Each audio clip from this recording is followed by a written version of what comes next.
At this very moment, things are taking place. They are somehow serious enough for the informations and documents that I kept for you be revealed to you now. In a word, a manipulative operation unparalleled to this day on a planetary scale is being implemented and will be the final subject of my talk. As regards our era, everything in reality started just before World War II. Hitler had broken certain taboos, such as taking recourse to occultism and secret societies. The UNRWA, a Nazi organization assigned with, among other things, archaeological and anthropological research, found this during an expedition to Afghanistan. This flying object is called Vimana, or Astra, by the Hindus. Moreover, during exploration of the subsoil by the Russians and Chinese in 1927, traces of a very ancient nuclear explosion were detected. Certain sedimentary layers had been atomically vitrified 50,000 years ago. The very same phenomenon can be observed around today's nuclear test sites. One must understand that Hitler, thanks to these discoveries, which he took highly seriously, was going to open a Pandora's box which no government, whether friend or enemy, wished to close afterward. Behind tragic history, which we all know, lies a theory based on the existence of full moons associated with the four geological cycle. According to Hans Erbiger, founder of the world ice theory, the Earth had undergone 4 semi-global extinctions of life due to the fall of one of these moons. Effectively, as one goes along, the satellite moved closer, gravity changed and triggered some deep mutation of the genetic standard, thereby creating a race of highly intelligent giants measuring approximately between 10 to 13 feet tall. Several tens of thousands of years later, the moon crashed, the impact causing a serious rise in sea levels and a nuclear-like global winter. This race of giants was to disappear due to a terrestrial gravity which had grown too powerful and incapacitating for their unusual size.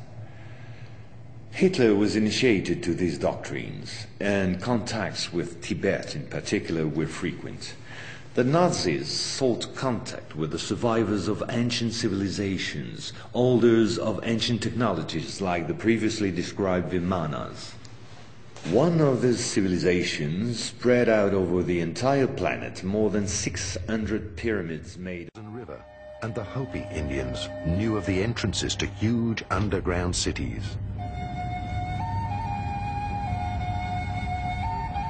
They reported that shortly before the cyclical end of humankind, the seed for the next humankind was brought to safety in the inner earth by human beings with white and bluish skin and golden angelic hair, who traveled in flying saucers from the inner earth. Last century, various scientists searched for the pole openings. Accordingly, the South Pole is supposed to be the head chakra of the Earth and have an enormous pole opening. The North Pole would be the root chakra. During this century, 2 great efforts were made to find these pole openings and to make contact with the extraterrestrial races who built the underground cities within the Earth. The first expedition was led by Admiral Byrd before the Second World War. The second was carried out by the secret Tula organization, which pulled the strings behind the Nazis. Both expeditions were successful. Byrd discovered the pole openings during an expedition for the USA.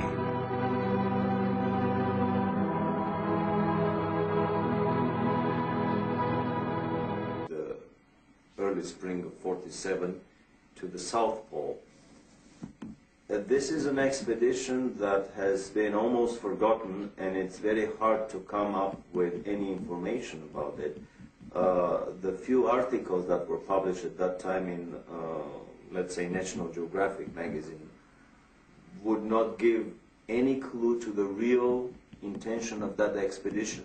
However, recently we discovered a unique documentary film in color 1 hour long, made by the U.S. Navy. It was a massive naval operation that involved an aircraft carrier, several battleships, an armed submarine, and probably another 20 supply and battleships. It involved 4,000 troops, U.S. troops, and the rumor is that there were also British and Russian contingents within these 4,000 troops. It was a massive naval operation. It was not, as it has been presented to the public, that it was a peaceful expedition to explore the natural resources of the South Pole. They descended to Little America, which is the place of the previous Admiral Byrd landings on the South Pole. And then they started a massive overflight over the whole area of the South Pole, trying to locate the German base that was established there almost 10 years earlier. The Germans started somewhere in 1936-37, seriously exploring the South Pole. And by the time the war ended, the rumor is that they have established a massive underground colony with at least 100,000 scientists, researchers, elite SS troops, children from Hitlerjugend, young boys and girls that were to become the seed of this new and colony that was to be built under the principles of the super race selection. In our research in Africa, the Far East, and in the mountains of South America, we have come across statuary of very grotesque beings who, according to the Indian and shamanistic tradition, went into the earth at a time of a great cataclysm. If we take Atlantis as a model for survival, it is clear in the folklore and literature of the major continents of our planet that some of the races went into the earth. I brought with me from Africa pictures of these grotesque serpent-like beings. Many of them correspond to the extraterrestrial reports and photographs of some of these so-called snake people or serpent people. It is very clear also that there was the survival of the ancestry of the Adamic race, referred to in our scriptures, as well as in the teachings of the Hungarian and German people that came out of the Gobi area.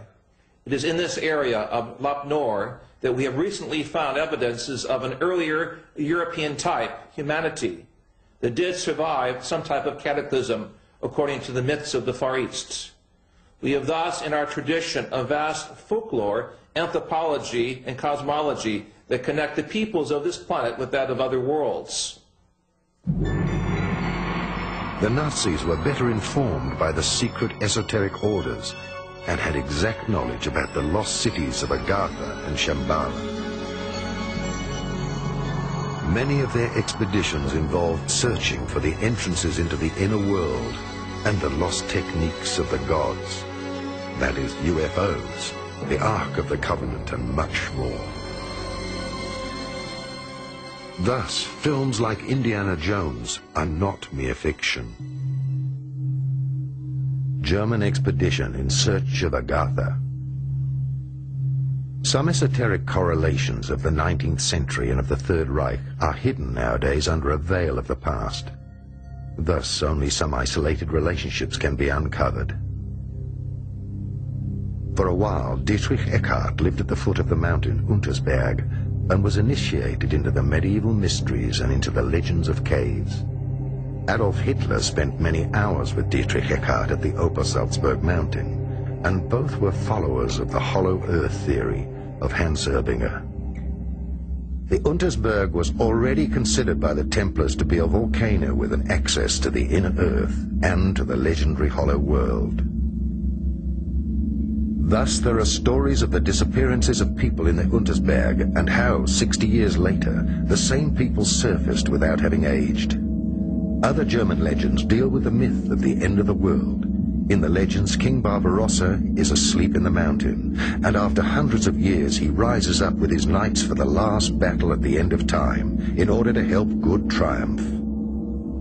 I'm speaking now as a scientist. I do not want to confuse subsurface temples and grottos and structures of civilizations that go down approximately a mile or two from the surface of the Earth with the so-called inner Earth theory. In my work in Ecuador, Peru, and Bolivia, it is clear that there are vast tunnel systems that go hundreds of kilometers under the mountains, allowing the Indian peoples to connect between national borders. We know also between Mexico and New Mexico in North America that the Indians have a subterranean system of corridors that allow the tribal federations from North America to meet, even privately, without notifying the American or Mexican authorities. Clearly, these structures are there as a result of some type of volcanic... Victor Schauberger, father of the Nazis' UFOs. Schauberger headed the Real Society in charge of anti-gravitational research. He died in 1958 in Texas, while working under protection of the United States on the improvement of his own flying saucers, which have since become American. You will quickly understand that 70% of unexplained aerial phenomena are human in origin and in no way extraterrestrial. Once World War II was over and Nazi technology had been systematically plundered by both Americans and Russians, the first challenge was to carry on and even complete the Nazis' research in great secrecy. The program, called Project Rainbow, especially known for the Philadelphia experiment, was the immediate proof. Mathematician von Neumann, who collaborated with Albert Einstein and Nikola Tesla on behalf of the Navy, succeeded in accidentally teleporting a Cannon-class destroyer escort, the USS Eldridge. These photos, supplied by Morris K. Jessup before his suspicious death, are rare testimonies for this unique experiment. In the same time, the first Indo-Aryan technology prototype trials did not go by unnoticed. The military had come up with a more efficient parade than secrecy. At about the same period, Kenneth Arnold, U.S. Air Force pilot and CIA agent, launched the greatest operation in manipulation ever concerning the existence of UFOs. Making people believe they didn't exist was not the right solution and clearly insufficient. Discrediting enemies and frightening the population by systematic misinformation proved far more efficient. UFOs and parahuman belong henceforth to the movies, television, and collective paranoia, and not to the realm of scientists, as it should have been the case. In May 1947, the American Secret Services discovered the existence of an ancient terrestrial UFO secretly recovered by the Russians, which had crashed into the Altai Mountains along their border with Mongolia. Tension between the two blocs immediately rose a serious notch. The discovery was spectacular, and so not to lose face, the Pentagon, in tandem with the CIA, decided to tell lies and imagine a huge bluff, to convince both the Russians and the world at large that they too recovered a UFO in Roswell in July 1947. Of course, it wasn't true, but the bluff worked all the same.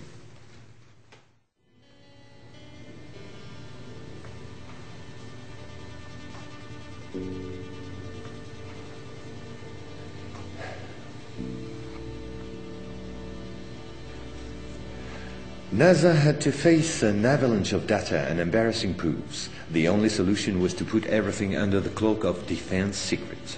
In 1971, the Jason Directive set up a special retouching service whose purpose was to erase all signs of civilizations or ruins on the moon, especially in those photos intended for the general public and the press. In June 1965 has appeared this in a satellite report in the area of Deception Islands, south of Argentina. The Russians tried to sabotage the refloating operation in vain, despite the violence of the confrontation. The flying object was finally brought back to Edwards Air Force Base in California. And 10 years later, The first anti-gravitational drone using magneto-hydrodynamic propulsion, or MHD, made its debut test flight in the desert around Edwards Air Force Base, where a number of prototypes came into being. The Belgians got a small glimpse of so-called UFOs in 1989 and 1990. The incriminating model was a triangular-shaped Astra TR-3B or XR-7, capable of flying in total silence at more than Mach 10. Now I would like to speak to you about another concrete application of such technology, the B-2 bomber, whose development started in 1982. The official B-2 stealth bomber, which flew for the first time in 1989, was to serve as cover for another unconventional B-2 to be built in parallel. This top-secret model used, among other things, a plasma creation system, exploiting the airflow like an MHD generator. This system produces ionization of the air around the B-2, thereby suppressing air resistance while ensuring total invisibility for any type of radar. This nuclear bomber has flown for 15 years now at more than Mach 10. It can fly around the Earth in just a few hours without being seen. Naturally, such military research was to give rise to many commercial spin-offs. Over the last 10 years, we've seen the appearance of dozens of non-lethal armaments like E-bombs or electromagnetic bombs, as well as, of course, microwave weapons and powerful lasers. Spacecraft, revealed by the melting of the glaciers. The ice samplings indicated a crash date some 24,000 years ago. At the same moment, a volcanic eruption on the Deception Islands, the same islands as before, forced the Russian to request help from the United States, given the urgency and importance of recovery of the vessel. In the end, they suddenly dropped it all and evacuated the zone in panic. The device was finally destroyed by the Russians, extremely upset by the situation, which was no longer working to their advantage. No country will have such opportunity again. And this foolish action, as bad losers on the part of the Russians, was only to reinforce the position of the Americans as regards extraterrestrials. If this account seemed somewhat long despite my efforts to simplify, it was absolutely necessary to get to the subject I mentioned previously. The plot known as the Orion Conspiracy.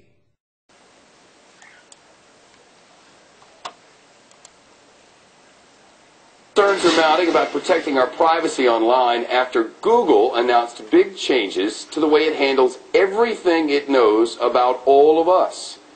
Starting in March, 2 months from now, Google officials say they'll start combining information about what we all search, what we watch on YouTube, and how we use dozens of other Google services. And they'll combine this information all in one place. That is, if you have... Okay, we're on our way to pay for that truck insurance, but it's taking some shots. So, crossing the bridge into more problems.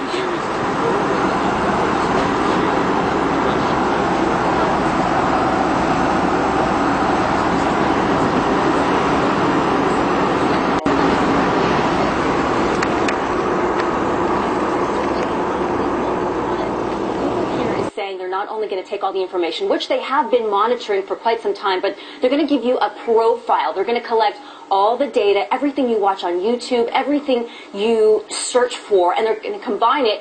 And they're saying, as you just pointed out, Shep, that they're going to make it easier for you. So say you look for Jaguar on the search engine, they're going to know automatically if it's for the cat or the car. So we know who this is still competition from Facebook and Apple.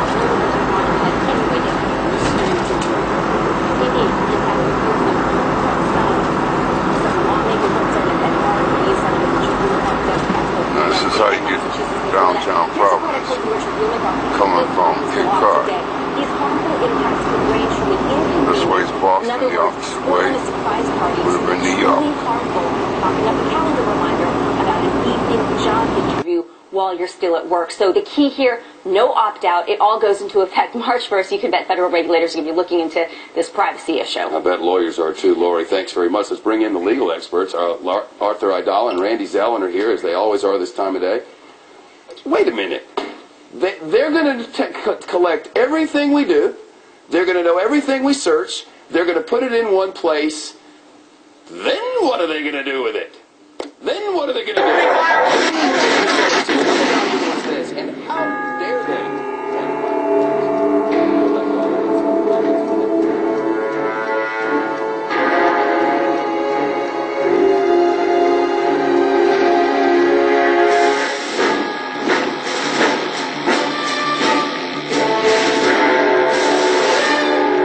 Where are we from? The dark side of the moon. And we come in peace. Who are these guys anyway? Nazis from the moon.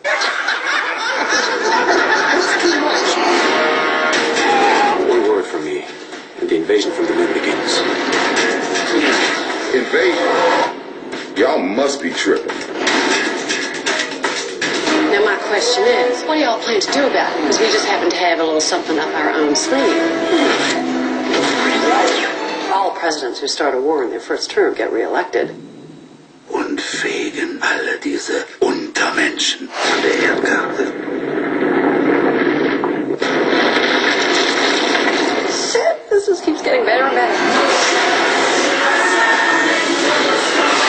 We are the promise delivered to all mankind. We raise our hands to one nation. We march to the beat of one heart.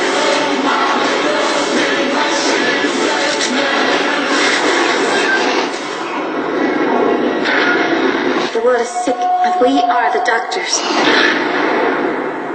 Wir sehen uns in Valhalla. Okay. Now you must understand. We saw an interview with President Obama when he was first in office, and he said, well, That's what we call crossroads over there.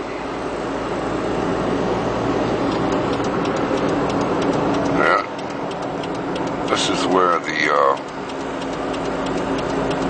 crossing of the lines. Now there's a public safety building where the police and fire department is. Notice the church right there, big church. Hotels, diocese, downtown is this way.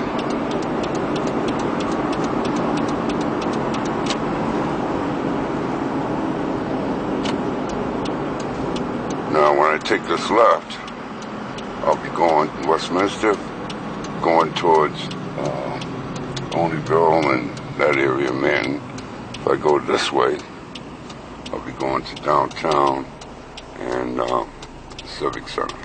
Alright, this is going downtown on Broadway. everyone knows that the New Deal worked.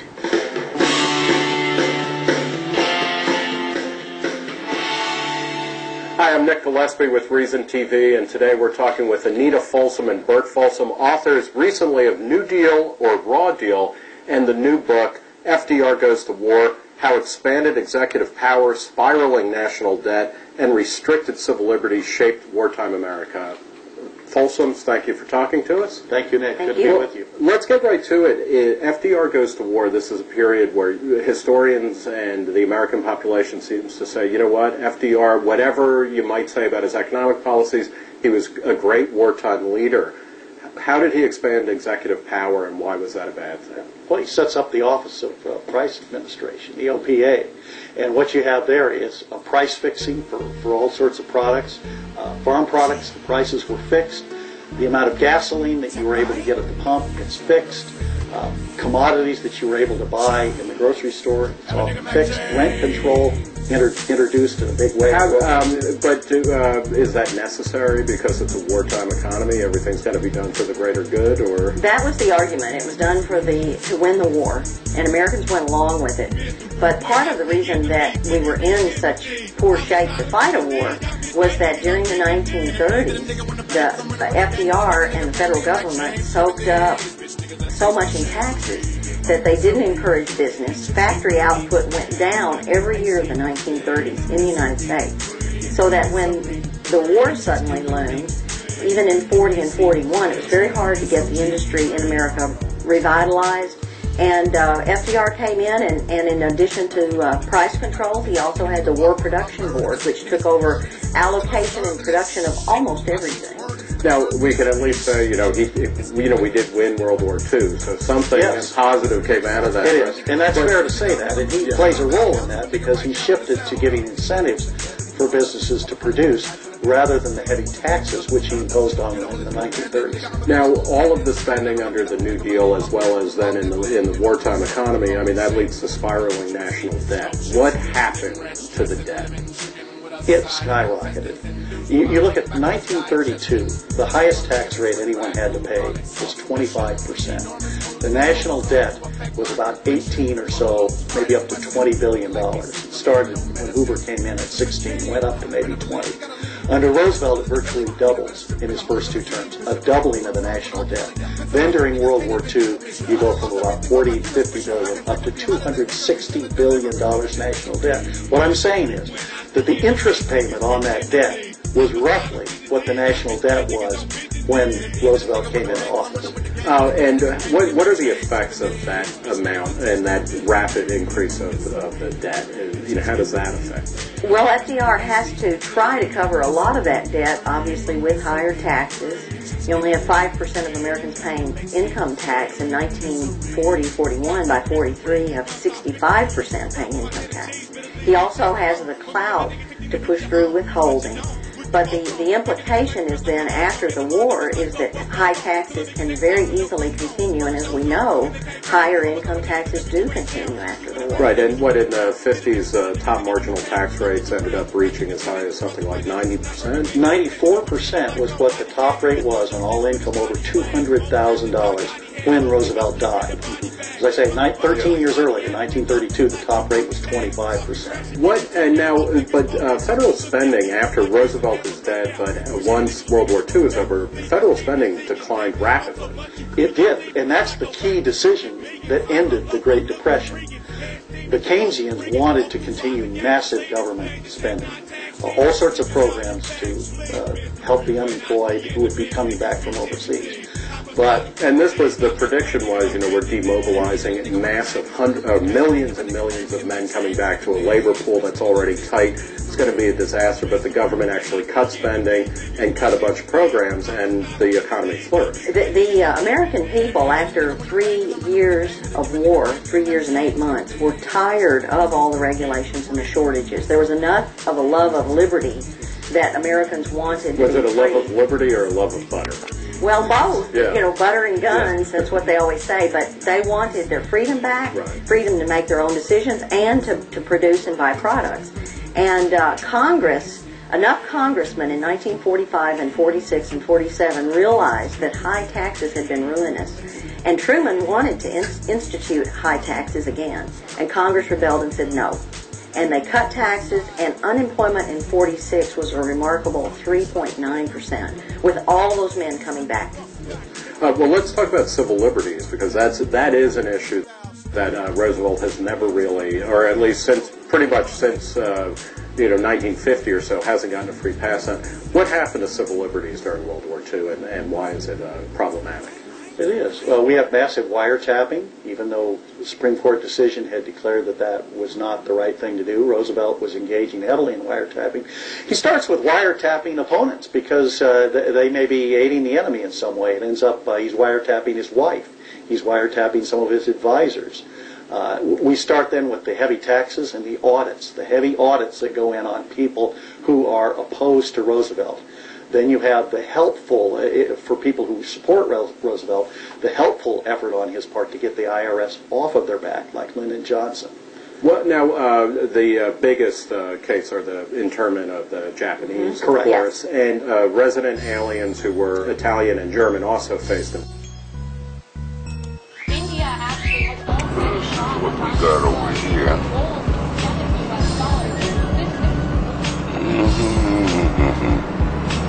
Crossroads. This is where a lot of stuff is happening. This is downtown.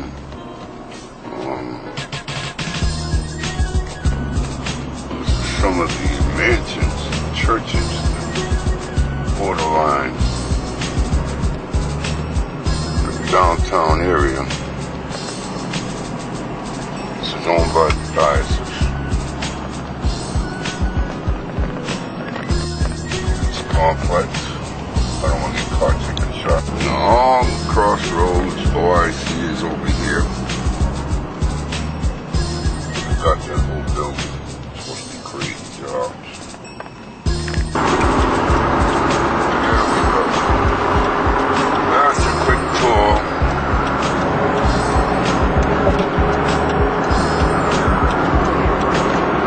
Shot over here.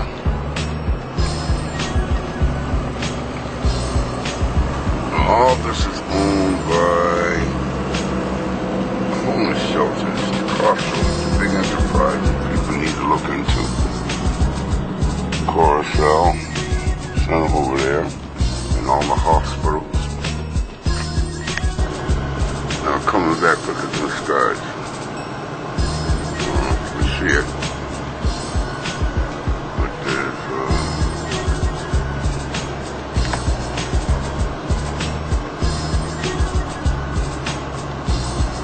trail through the clouds.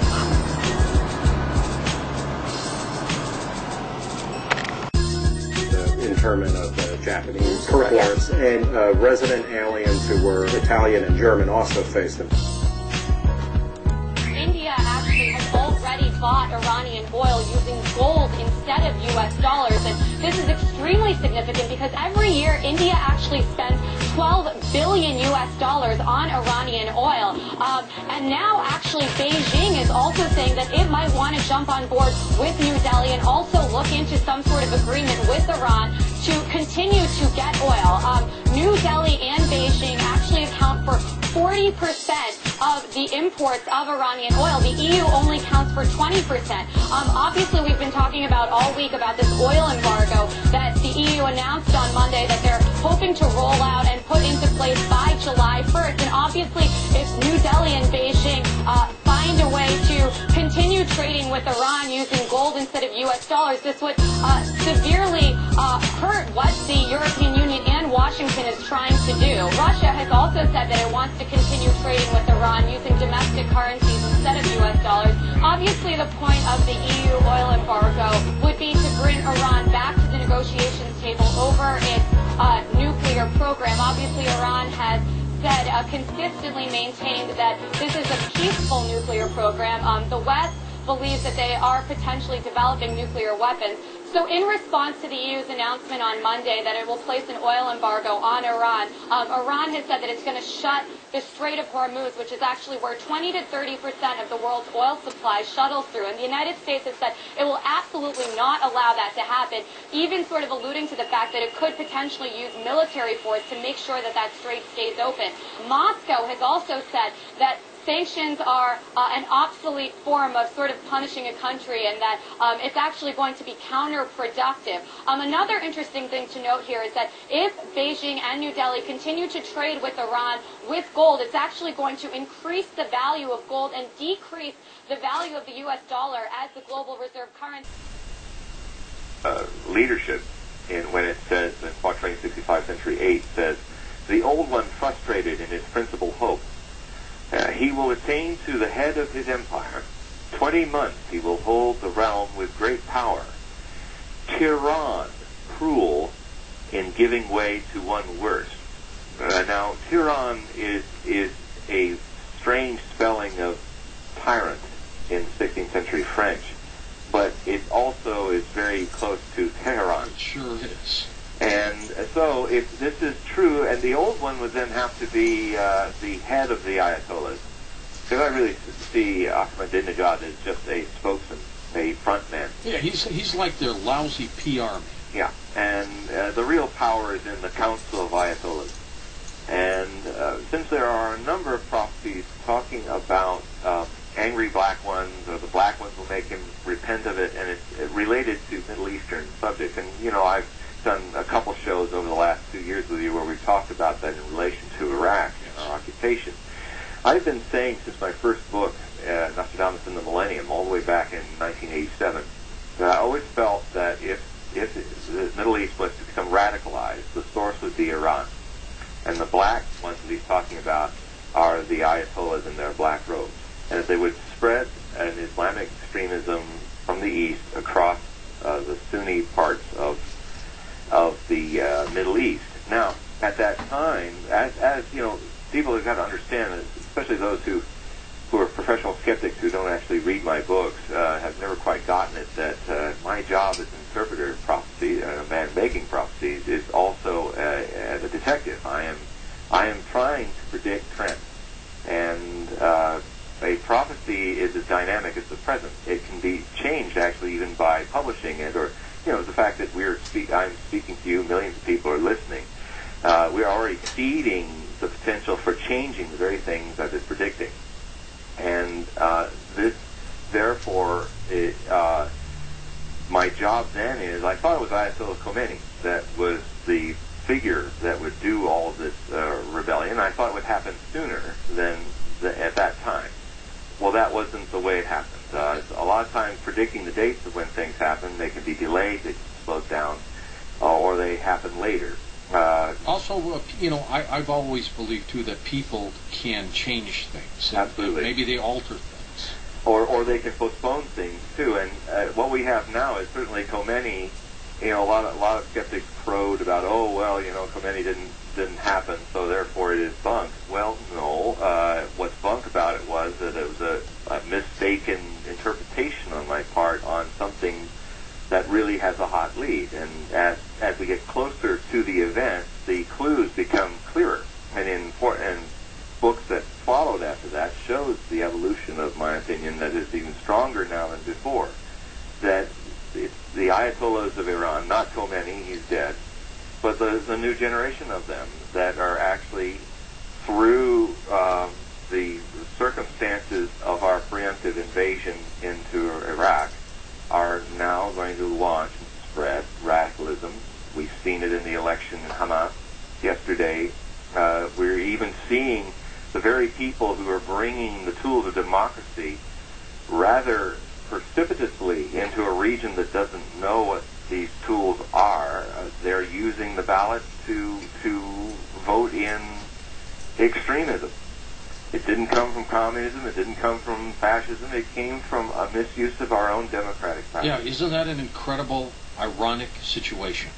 It is. It's like rather than, and it also is another example of incredible hubris on the side of America and other Western Judeo-Christianly biased countries who do not get to know the bias of their opposites and how in the Islamic world. I mean, they've got to be in shock, and I know most countries can't believe this is what happened. I think one of the things that I find in this business, when one gains a grasp of the predictability of human beings generation after generation, and one of the hardest things for me personally to deal with is how, for me, it doesn't seem surprising at all. And it's a rather, sometimes, burdensome thing to see how people keep stepping into the mess, into the abyss, again and again and again.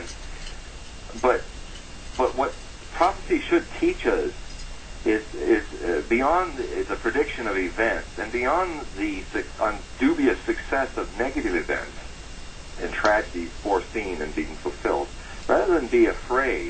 In fact, all of you right now out there who are feeling a lot of fear about what we've been talking about, consider this possibility.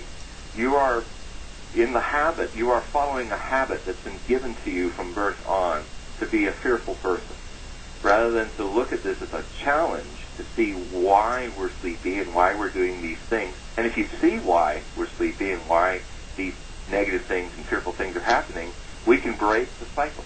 And that is a good point, John Hogue. We'll be back with you in a moment. Let's talk about some of these Earth changes. And what does Nostradamus say about the possibility of getting swiped by an asteroid? And next hour, we'll open up the phone lines with our guest, John Hogue. And when we come back, let's talk with him about some of the prophecies of Nostradamus and Earth changes. Do you suffer from fear of losing your election? terrified that voters will discover you've done nothing to improve their lives. Maybe it's time you talk to your spin doctor about Incarcerex. In clinical trials, Incarcerex has been shown effective at reducing election-related anxieties by making voters think you're doing something about the drug problem. It's simplistic and fast-acting. If your problems continue or get worse, you can always double or triple your dose of Incarcerex. Whether it's addiction, therapeutic use, or just casual use, there's an Incarcerex plan for every American. Best of all, taxpayers, not you, will foot the bill. So talk to your spin doctor about Incarcerex today. Common side effects include loss of civil liberties, police corruption, racial injustice, increased terrorism, threat of HIV and AIDS, and violent crime. Bloated prisons are also a common side effect. Stop taking Incarcerex if bloating lasts longer than 20 years. If you're trying to balance the budget, keep families together, or protect human rights, Incarcerex may not be right for you. Do not mix Incarcerex with the Constitution or common sense. So start taking Incarcerex and keep pretending you're doing something about the drug problem.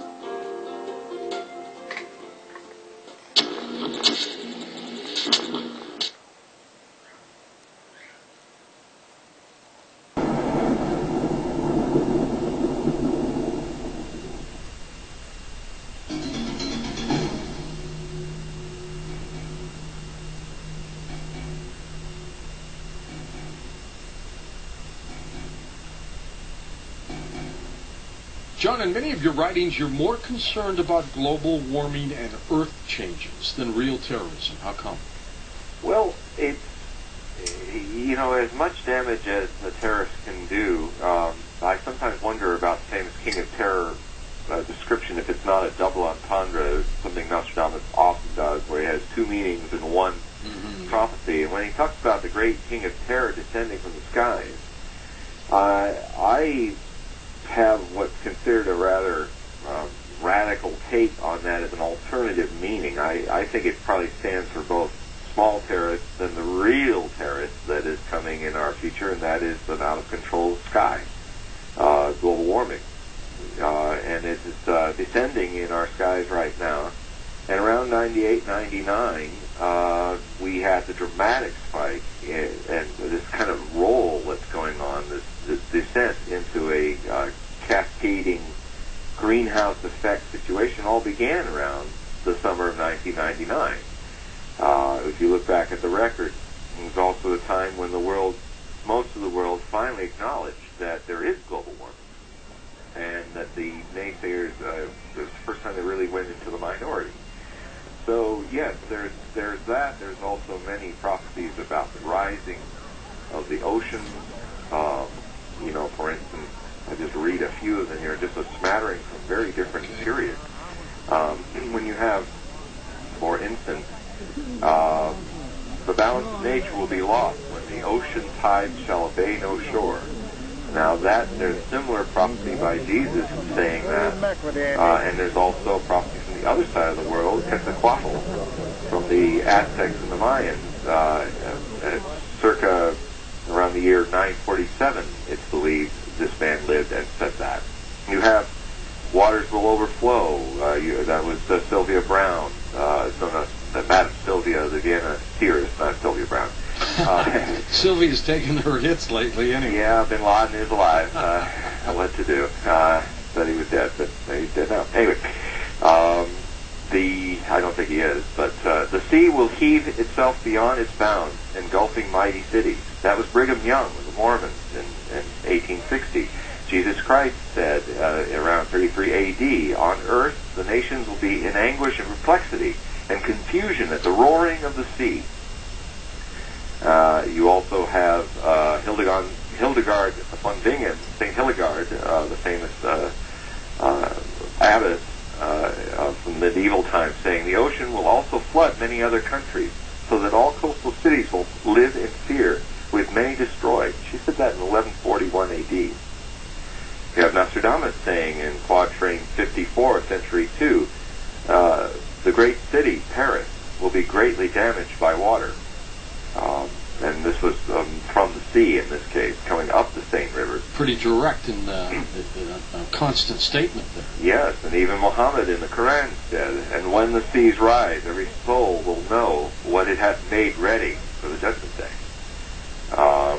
And you had Imelda Scotchy in 1933 saying the earth will shake, seas will overflow their banks, and so on and so forth. Some of the more interesting prophecies about hurricanes comes from a man named Anton Johansson, a Swede who moved to Norway and lived in the very northern region of Norway called Finnmark.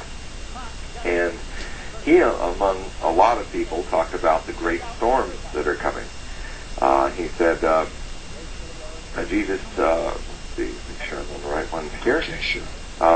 Yes, here we go. We can expect a day the balance of nature will be lost. And I'll tell you right now, I don't care if there's any spies, informers out there. I'm a violent anti-Semitic. I'm anti-mud people. I hate Filipinos. I hate Mexicans. I hate them all.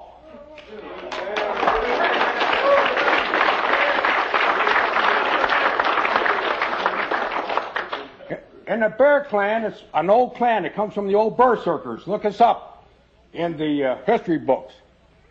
We will not take anybody in the clan, our clan, below Milano, Italy. We feel down below there. They're not our people.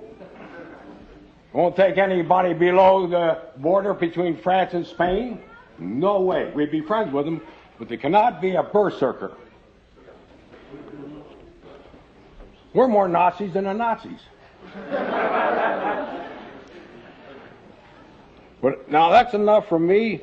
I'm hungry. I'm an old man. I'm tired. I'm dry. All I'm going to say is Sieg Heil, and let's go eat. I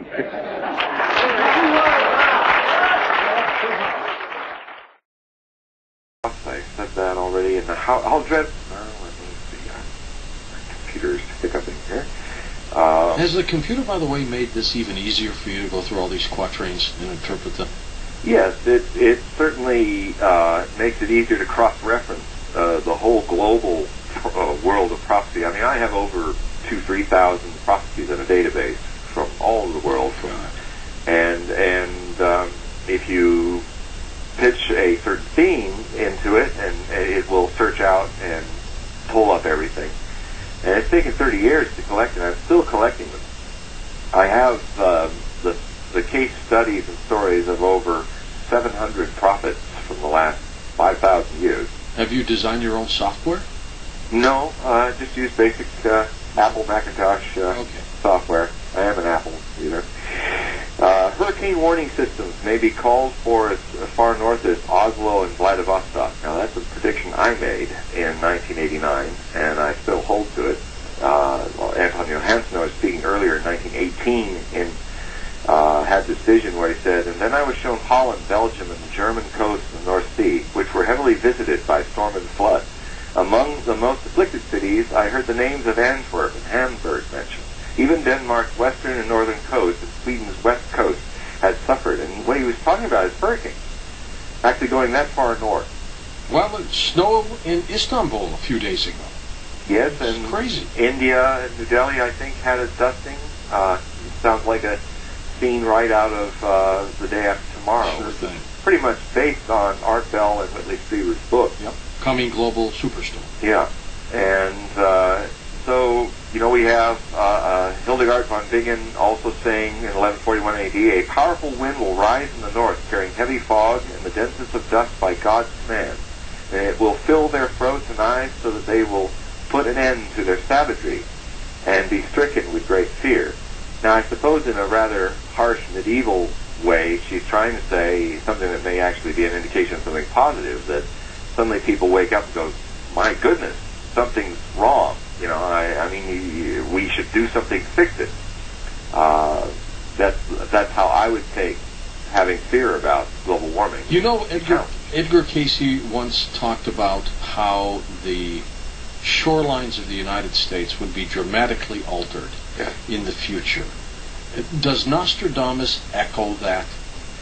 Well, not at least about America. Nostradamus' prophecies are pretty much become denser and denser in their attention to themes closer and closer to his native Provence in South France.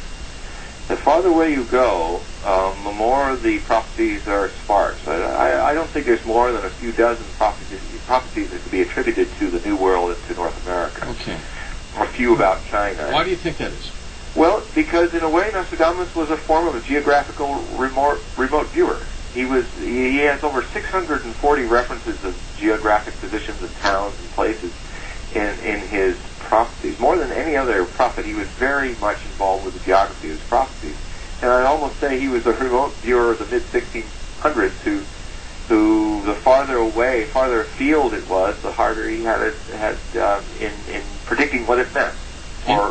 So it's he was a bit of a remote viewer. And he knew most of the towns and cities that he prophesied about. Well, in my book, Nostradamus, The Life and Myth, where I try to look at his life and how he traveled extensively as an apothecary and then later as a physician through France and probably through Spain and through a lot of the Western Mediterranean, northwestern Mediterranean, I would think, and Italy. Certainly, he had a tremendous grasp of geography of places that he clearly didn't travel to, but being close to the port of Marseille, which was quite a doorway to all kinds of rare books and things, the fact that he had gone to Venice, a lot of the great Greek writings were reprinted during his day, and was, for a time, spending several months in Florence in the great Medici libraries and all that. He accrued a tremendous knowledge of geography of his known world. Some theorists of Nostradamus have tried to take that to the next step and say he actually went to the Middle East and went to these places. My research says no, he was just a very good student. He did travel extensively in France, Spain, and Italy, and perhaps a little bit into Germany and Luxembourg, but that's about it. However, his prophecies often dwell upon plagues of the future, not just great floods and all, but there's a number of prophecies that deal about a great plague of the blood that is coming, or plagues that are artificially created by human beings. That I believe. Did he ever talk, though, about... well, let's talk about the plague. We'll get into this asteroid thing in a second. Does he say anything about the bird flu, the pandemic, which I don't believe will happen? But that's my take. Well, I think I said in our last show on the 4th of January, I kind of intimated that I think we have probably a better chance, as good a chance as we did with the 2000 bug, computer bug, to enough time ahead of the potential danger to actually advance rapidly our cures and our ability to make vaccines, so that if it does happen, and I think if it does happen, it's happening no sooner than 2008. Although I think it'll even be later, yeah. but it could happen as soon as 2008, and hopefully by that time, if we use the warning of prophecy rightly, we change the future by finding a more efficient way to create vaccine rather than big, bulky chicken eggs per shot, which take warehouses full, and you can never get 6 billion eggs together a year for everybody. And then expect them not to get contaminated. Yeah, but if you can do it on the cellular level, which is being worked on right now, and now it's just a race against time. Hopefully, we will have the vaccine for everybody, and if there is great plague death, it's just regional places. Hopefully, it won't happen at all. But I must say that there is a prophecy that since avian flu has come up as a new clue. For years, I've used this prophecy from the Epistle of Nostradamus as a sort of a benchmark for apocalyptic things that are coming. That something very spiritual, and that these birds are actually a symbol of some new religion or something like that. But there is a possibility that Nostradamus intended his strange birds that will appear in the sky crying, "Tweet, tweet," which means now, then will suddenly vanish. He says that when that happens, as usually puts it in backward sequence, he starts with this long preface of rather apocalyptic things, the 3 kings that we talked about, the terrorism, a total breakdown of society across the world, like a civil war Earth situation, apocalypse, earthquake, all the usual jargon of the genre. That all happen after these birds are saying now. The plagues come after them. Now, I'm just wondering if avian flu, whatever form it besets us, is that another one of those Nostradamian benchmarks, just like that eclipse on August 11th in 1999 was very important for the beginning of large earthquakes that undermine ancient civilizations to their foundation. And it's interesting to note that shortly after that August 11th eclipse in 1999, within the next few weeks, Turkey was beset by two huge earthquakes, killed up to 50 to 100,000 people. And Greece also was hit by a huge earthquake. And then a few years later, the area of Gujarat, which was one of the last places to see the eclipse of August 11th, 1999, a few years later, Gujarat is leveled by the Great Gujarati Quake in 2001. And these big earth-shaking events did happen around, as he said they would, when that eclipse took place. So, but beyond all of the potential for this very pessimistic prophet from the 16th century had to make us fearful, one thing I clearly see into this is there's no end of the world coming in any immediate time in our future. There is a global crisis, and that the naysayers, it was the first time they really went into the minority. So yes, there's that. There's also many prophecies about the rising of the oceans. For instance, I just read a few of them here, just a smattering from very different periods. When you have, for instance, the balance of nature will be lost when the ocean tides shall obey no shore. Now there's a similar prophecy by Jesus saying that. And there's also a prophecy from the other side of the world, Quetzalcoatl, from the Aztecs and the Mayans, at circa around the year 947, it's believed this man lived and said that. You have waters will overflow. That was Sylvia Brown, Madam Sylvia, the Vienna seeress, not Sylvia Brown.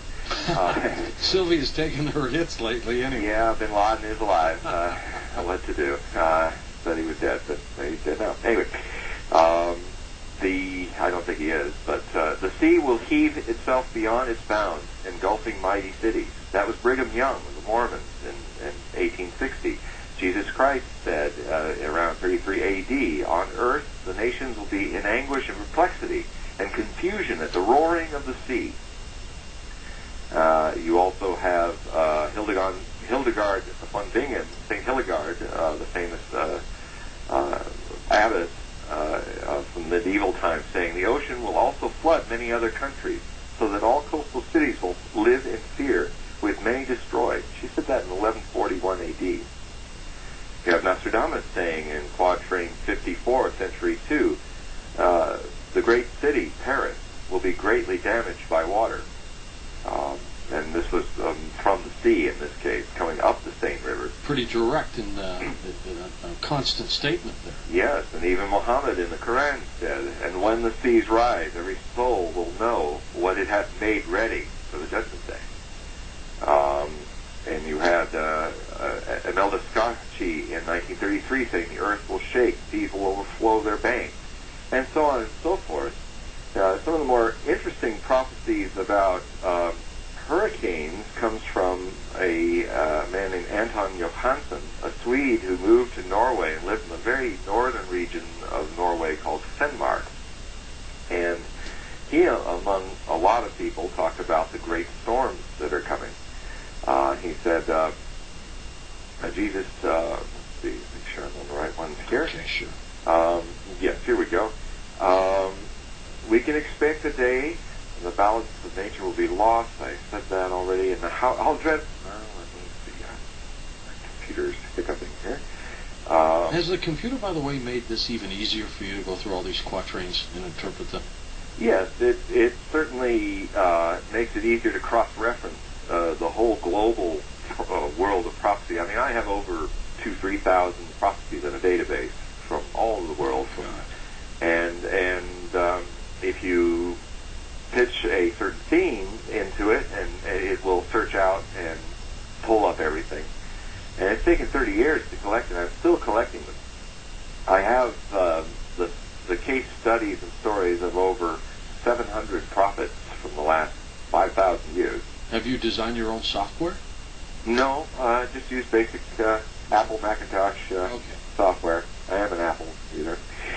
Hurricane warning systems may be called for as far north as Oslo and Vladivostok. Now, that's a prediction I made in 1989, and I still hold to it. Antonio Hansen, I was speaking earlier in 1918, had this vision where he said, and then I was shown Holland, Belgium, and the German coast and the North Sea, which were heavily visited by storm and flood. Among the most afflicted cities, I heard the names of Antwerp and Hamburg mentioned. Even Denmark's western and northern coast and Sweden's west coast had suffered. And what he was talking about is hurricanes, actually going that far north.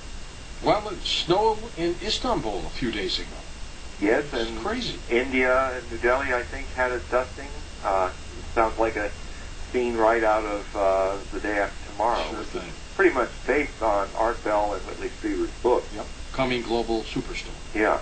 And so, we have Hildegard von Bingen also saying in 1141 AD, a powerful wind will rise in the north, carrying heavy fog and the denseness of dust by God's command. And it will fill their throats and eyes so that they will put an end to their savagery and be stricken with great fear. Now, I suppose in a rather harsh medieval way, she's trying to say something that may actually be an indication of something positive, that suddenly people wake up and go, my goodness, something's wrong. I mean, we should do something to fix it. That's how I would take having fear about global warming.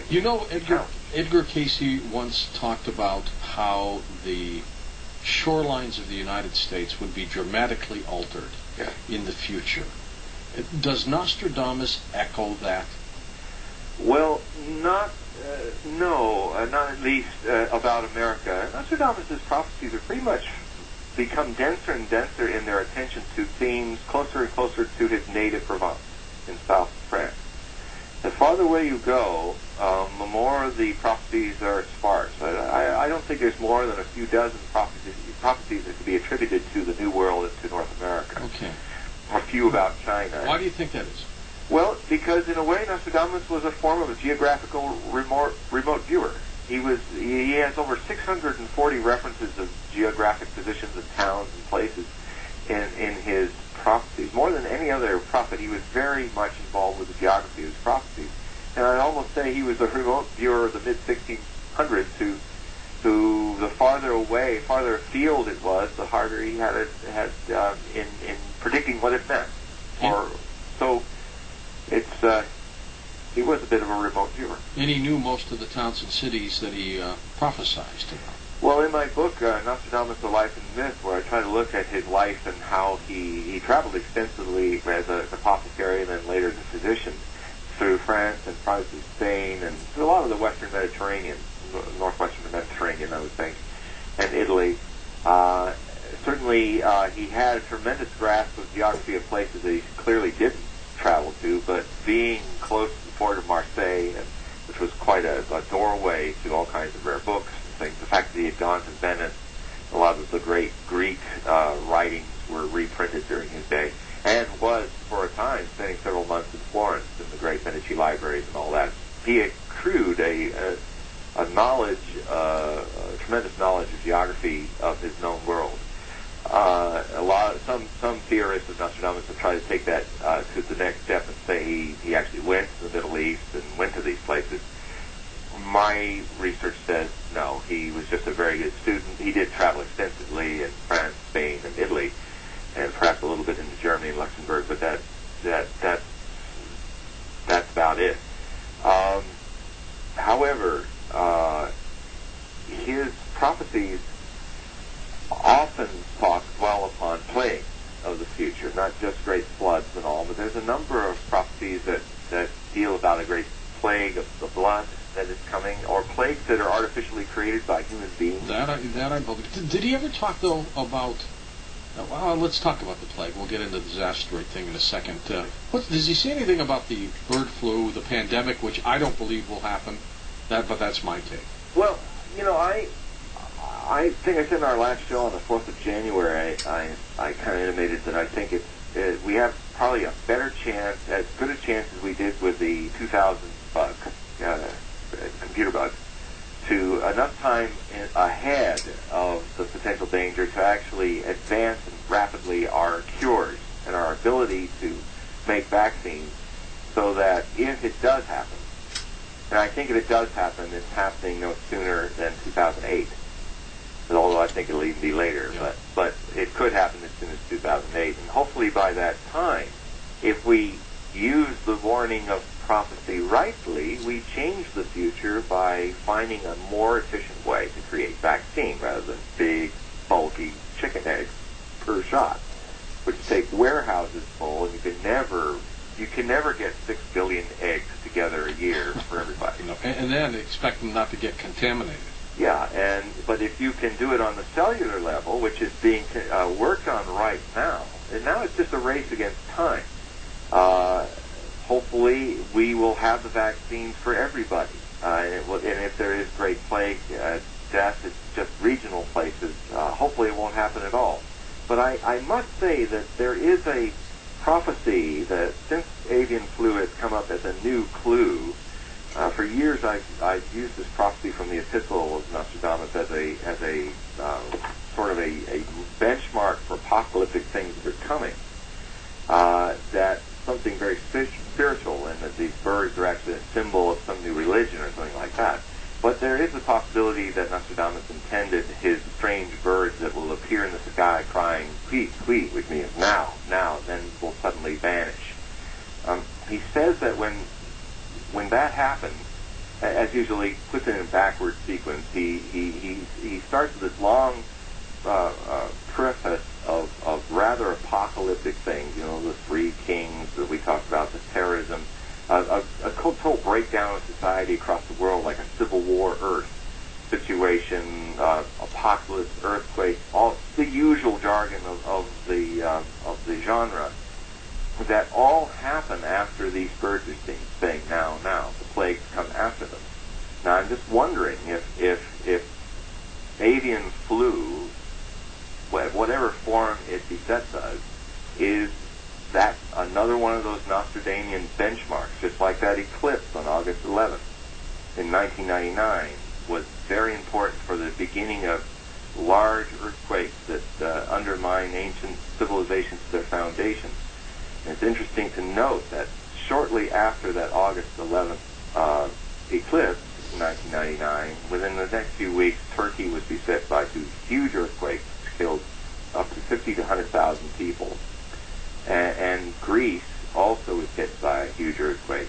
And then a few years later, the area of Gujarat, which was one of the last places to see the eclipse of August 11th, 1999, a few years later, Gujarat is leveled by the Great Gujarati Quake in 2001.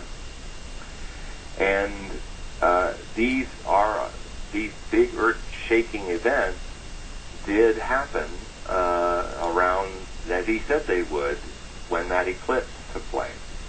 So, but beyond all the potential for this very pessimistic prophet from the 16th century has to make us fearful, one thing I clearly see into this is there's no end of the world coming in any immediate time in our future.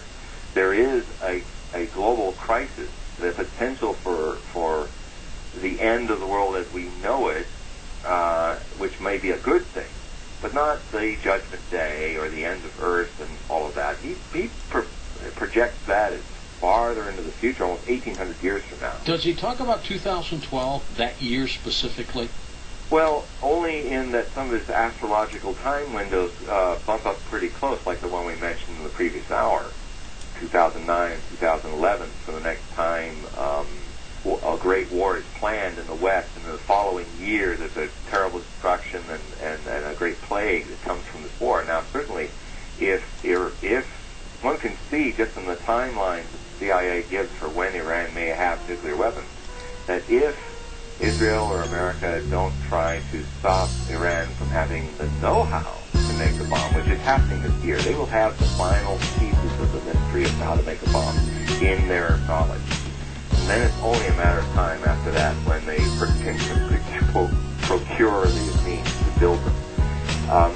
If you follow the current view that they're 5 years away from making nuclear weapons, one could then see this 2011, like we were saying, in the spring of 2011, the aspect, or 2009, as other later danger windows for either Israel to preempt a strike on Iran, to provide a strike back. You know, well, that's the thing. The Iranians aren't going to take this line down, well, as you know. Well, and certainly even Adolf Hitler, in his most virulent public statement, never, as a head of state, as mad as he was, as a head of state, never made a statement about annihilating another country. He never did it. The closest thing he came to it was to infer in January of 1939, about 8 months before the war, that the Jewish people would disappear from Europe. They'd be killed or annihilated, like the Iranian president had said to Israel. Remember Khrushchev at the United Nations taking off his shoe, smashing it, saying to us, "We will bury you"? We will bury you and burn you. Yes, he said, "We will burn you." And what happened to him?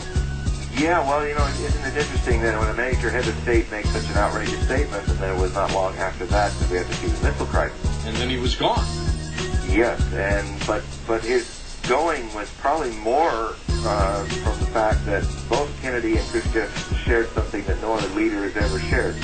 They came to the brink of nuclear annihilation of their nations and the world, and stepped back and paused and reflected. And there was a lot of work in the following 6 months before Kennedy died and before Khrushchev was deposed by the Politburo, where the first major steps towards non-proliferation treaties and the steps that have led eventually the Russians and the Americans to step back from mutually assured destruction 30 years later began after the Cuban Missile Crisis, when both men realized, both leaders of great superpowers realized how close their miscalculations came to destroying the world. Absolutely. Absolutely. Very poignant. In a way, unfortunately, sadly enough, the military-industrial complexes of Russia and America perhaps silenced these leaders, one with an assassin's bullet and the other for just being deposed and under house arrest to his retirement, forced retirement to his Dhaka outside of Moscow, but basically silenced the two leaders that actually were advancing towards something that was against the aims of the military-industrial complex of the Soviet Union and the United States. When we come back, we're going to talk with John Hogue about some asteroids to see if Nostradamus saw any of those as potential problems, but we will also take your phone calls, so get ready for that. Now, I just want you to know, too, February 18th, check your local listings at 10 o'clock. John is a guest on History Channel's Decoding the Past series, appearing as in an episode of The Other Nostradamus, and the show will compare the famous 16th century prophet with one of my favorites, Edgar Cayce, America's greatest 20th century seer. It'll be History Channel, February 18th. Just check your local listings on that. You do not want to miss it. We'll be back in a moment with our guest, John Hogue. Your phone calls get ready now on Coast to Coast AM. What an incredible evening. Calls right here on Coast to Coast AM.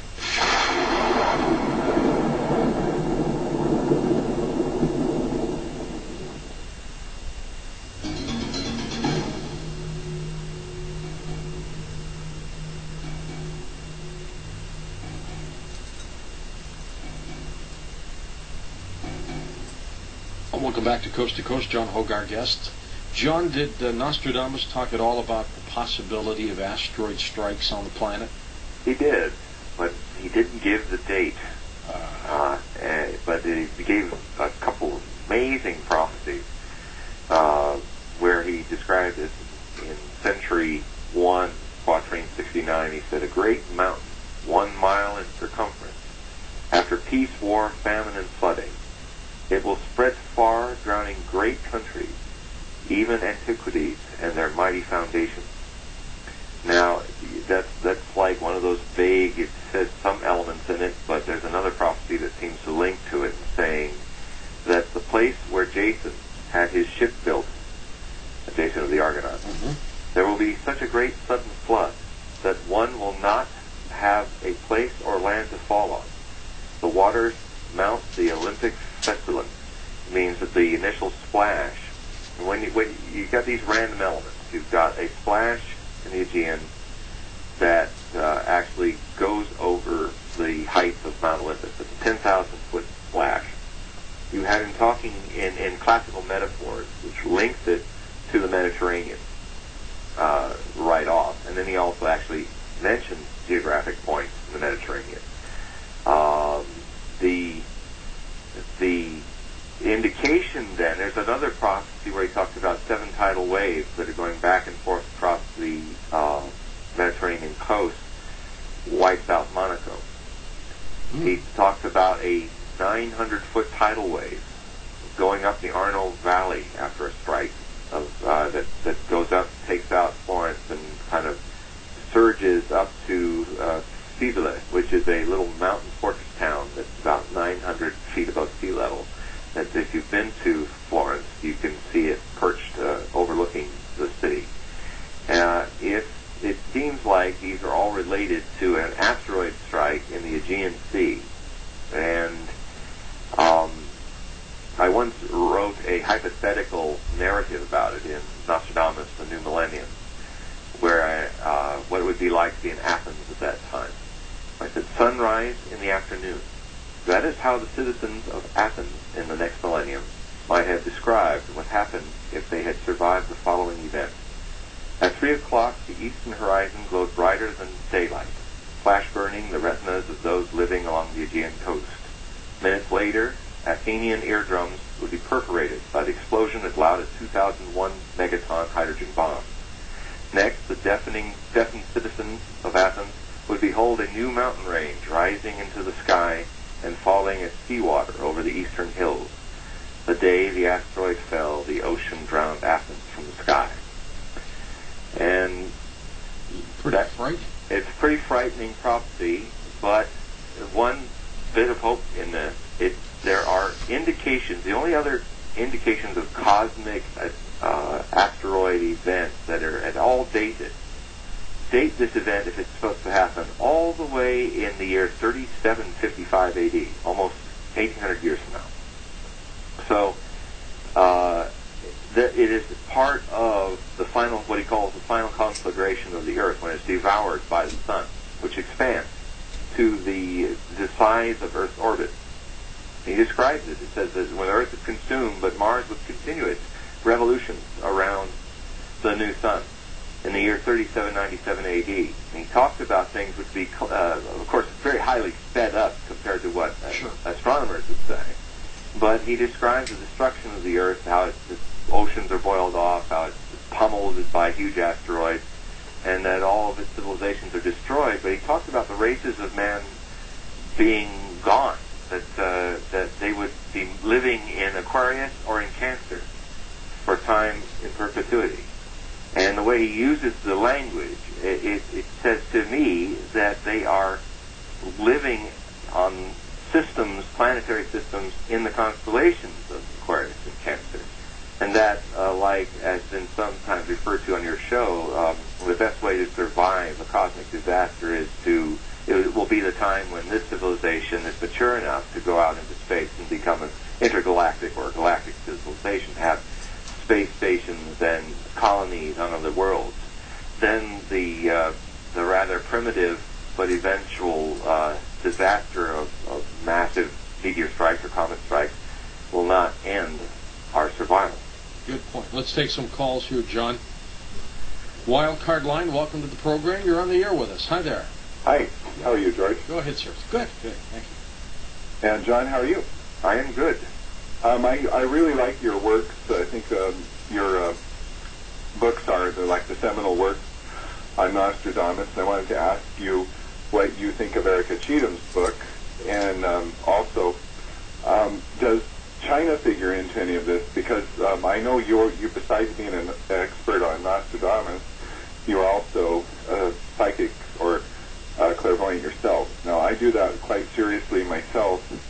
and have recently felt that there are already Chinese military people in Venezuela, and that the next attack on American soil would be right around the border area between South Carolina and Florida.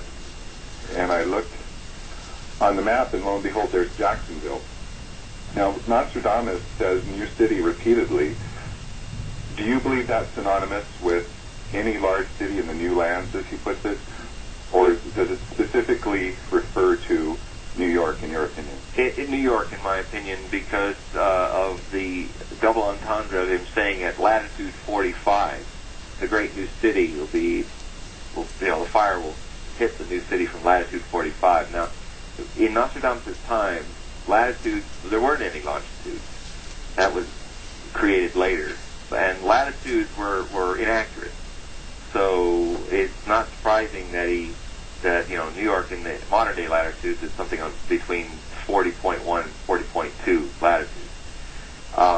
But it would be very, very easy for him to have plotted it as a latitude of 45. It is also an objective fact that the first plane, when it hit the North Tower, made a hole of a plane in that building at a 45-degree angle. Latitude 45 now has a double entendre.